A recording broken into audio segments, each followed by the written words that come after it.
What's going on, guys? Okay, day 3 with the cargo trailer. In reality, about a week's gone by, but in the first video, we did a big project and we attached all this diamond plate matting to the ramp, put the aluminum channel all the way around.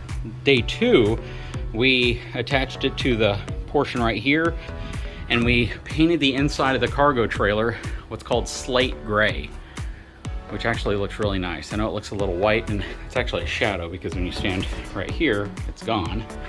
But we hit that one spot right there like 5 times, and it's still never completely dried to match the same from this angle. But I think that's more like the grain of the ply on that specific piece of plywood.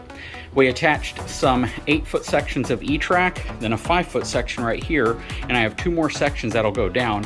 But before that goes down, we have to install the new mat that came in for this section because I didn't have enough with the matting right here. Now, I don't know if this is gonna be an exact match. I sure hope it is, but it's from a different company that makes it, and I got it in gray, so, you know, hopefully it's close. If it's not, I really don't care. You know, it's gonna be close enough.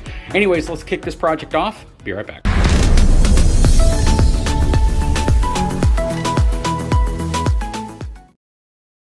Okay, so the first thing I need to do is remove the 4 tie-down anchor points that were included in the trailer when we got it. So I need to lift those off. They're bolted in from the bottom, just 4 bolts each. We'll go ahead and take those off so we can have a completely flat surface to lay this down on.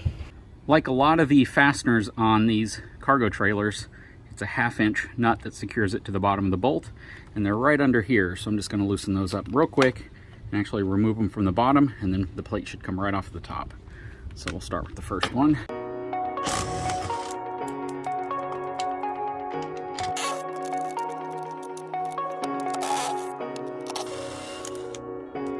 Okay, I got all 4 fasteners off the front. I'm just gonna go around and get the rest of them off of the trailer. Okay, so I have all the fasteners off, 16 of them in total. I should be able to just pull these off now. There we go.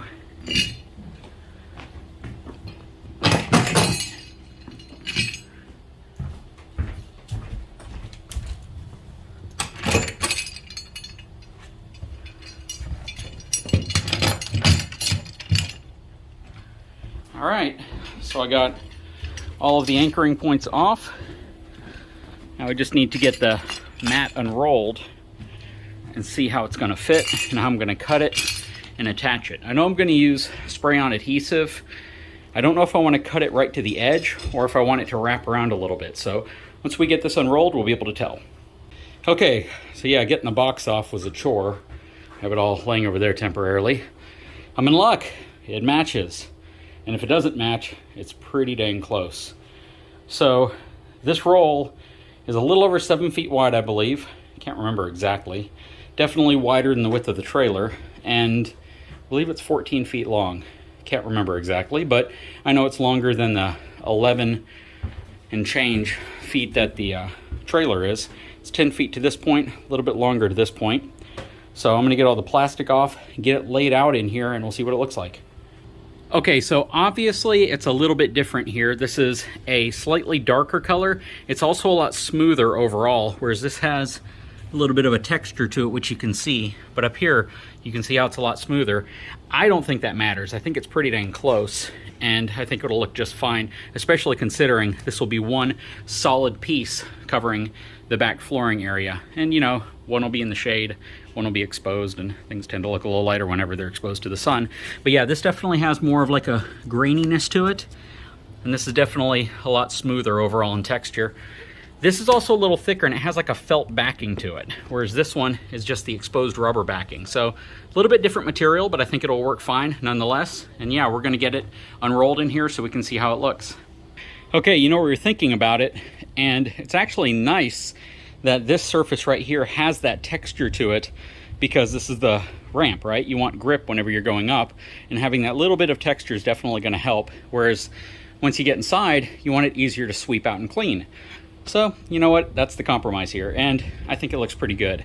We just have it laid out. I want to make as few cuts as possible, and I don't think I want to wrap it up around the side.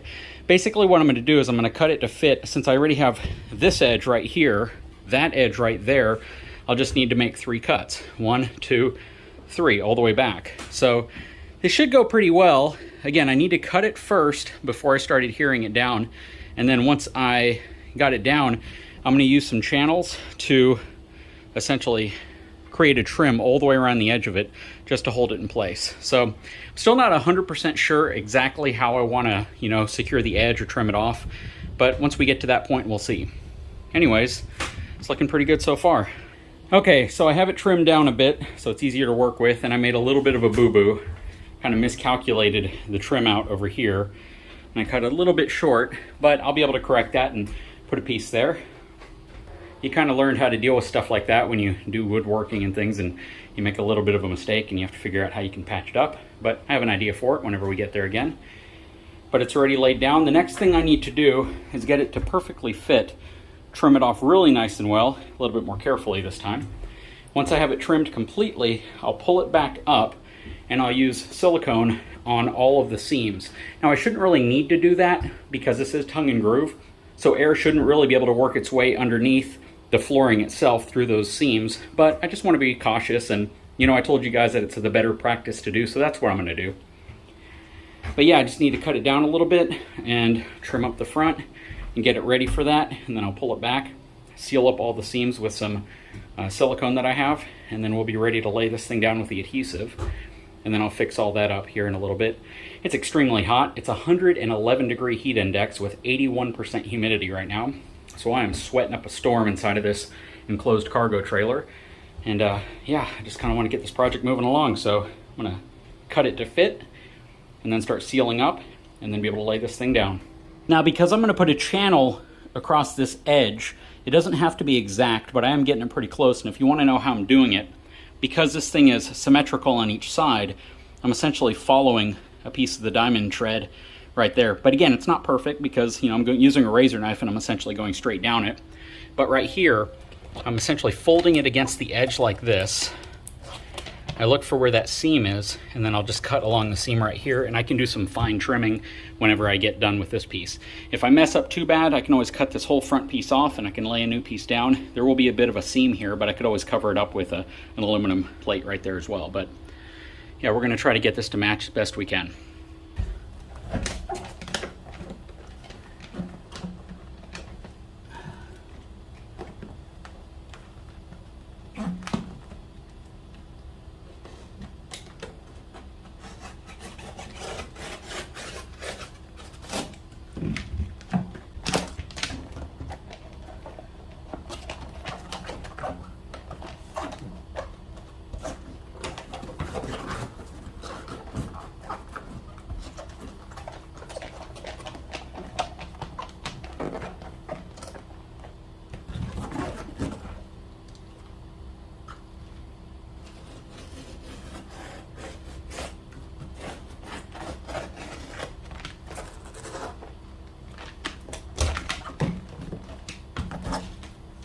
Okay, so aside from that area up there that gave me a little bit of a problem, everything's looking really good. Need to start pulling it back, sealing up the seams, and then getting ready to adhere it down with the spray-on adhesive. I'm going to be using a different brand this time to see how it works, and because everyone's out of stock of the one I normally use. When we get there, we'll talk about it. But yeah, I'm going to be fixing that here in a little bit.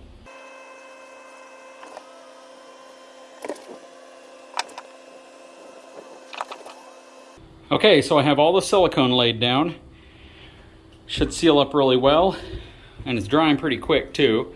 So I'm going to go ahead and roll the mat back out and start spraying the adhesive on, starting from the front, working my way back.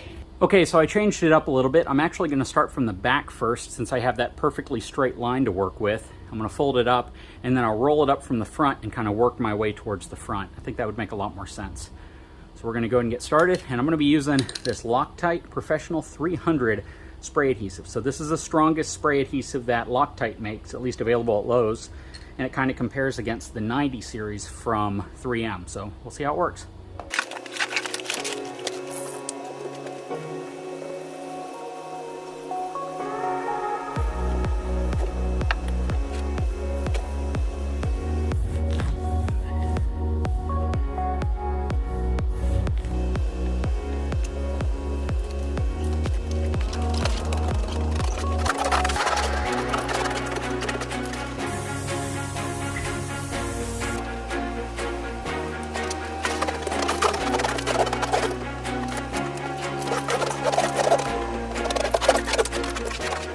All right, so that was exhausting. Got it all down. It's glued in well. Got a couple of lumps, but that's just because it's on kind of a rough piece of plywood. I think it's fitted real well. Just have to take my aluminum channel and run it around the corner. And I have 1/2" aluminum, which I used over here, but I think I'm gonna wait and go get some 3/4" aluminum to run it all the way around the edge. I think it'll look a little neater. But first of all, I need to fix this. So let's go ahead and tackle that project right now. Okay, so I'm gonna see if this is gonna work. I'm basically gonna cut along this piece of diamond plate right here because it goes all the way to the edge, and I'm gonna replace it with a piece from this piece of scrap I have. So let's see if this works.